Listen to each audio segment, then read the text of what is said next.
নায়ক ছাড়া নায়িকা হবেন দিঘি। বড় পর্দার শিশুশিল্পী হিসাবে অভিনয়ে আলো ছড়িয়েছেন, পেয়েছেন জাতীয় চলচ্চিত্র পুরস্কার, মাঝখানে লম্বা বিরতি। সম্প্রতি নতুন একটি ছবিতে চুক্তিবদ্ধ হয়েছেন তরুণ এই চিত্রনায়িকা।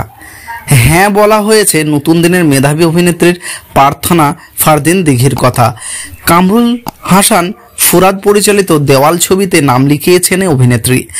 আগামী নভেম্বরে ছবিটির শুটিংয়ের অংশ নেবেন বলে জানিয়েছেন দিঘি। তবে এই ছবিতে তার বিপরীতে কোনো নায়ক থাকবেন না। তিনি জানালেন, ছবি গল্পটাই আসলে এমন যেখানে নায়কের দরকার পড়ে না।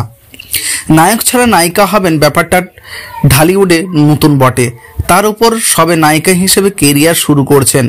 এখনই এমন সিদ্ধান্ত নিতে প্রথম দ্বিধাদ্বন্দ্বে ভুগছিলাম দিঘি। বিষয়টি স্বীকার করে তিনি বলেন, ছবিটি নিয়ে বেশ কিছুদিন ধরে আলাপ আলোচনা চলছিল। শুরুতেই কাজটা করা নিয়ে কিছুটা দ্বিধাদ্বন্দ্বে ছিলাম, পরে ভাবলাম গল্প যেহেতু চ্যালেঞ্জ আছে, আমি চ্যালেঞ্জটা নিতে চাই। নিজেকে অন্যরকমভাবে পর্দায় উপস্থাপনের একটা লোভ ছিল। ভাবলাম জীবনের নতুন অভিজ্ঞতার সঙ্গে পরিচয় হই, আমি তাই রাজি হয়েছি। ছবির গল্প নিয়ে এমন কিছু বলা বারণ জানিয়ে দিয়েছেন দিঘি।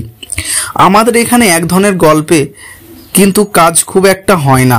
গল্প সম্পর্কে কিছু বলা বারণ আছে, তাই আমি কিছুই জানতে পারছি না। চরিত্রের জন্য নিজেকে প্রস্তুত করছি, এতটুকু শুধু বলবো। পারিবারিক গল্পের এই ছবিতে দিঘি ছাড়াও আছেন এক ঝাঁক তারকা অভিনেতা।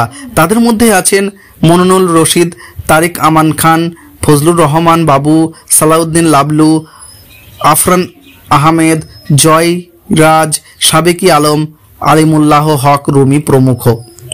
সম্প্রতি জীবন জুয়া নামে একটি অ্যান্থোলজি সিনেমার কাজ শেষ করেছেন দিঘি। এতে তার বিপরীতে অভিনয় করছেন সুদীপ বিশ্বাস। মুক্তির অপেক্ষা রয়েছে মুজিব, একটি জাতির উপকার সিনেমা। এতে বঙ্গবন্ধুর সহধর্মিণী শেখ ফজিতুল্লাহ মুসিবরের তরুণী বেলার চরিত্রে অভিনয় করেছেন তিনি। ছবিটি পরিচালনা করেছেন ভারতের প্রখ্যাত নির্মাতা শ্যাম বেনেগাল।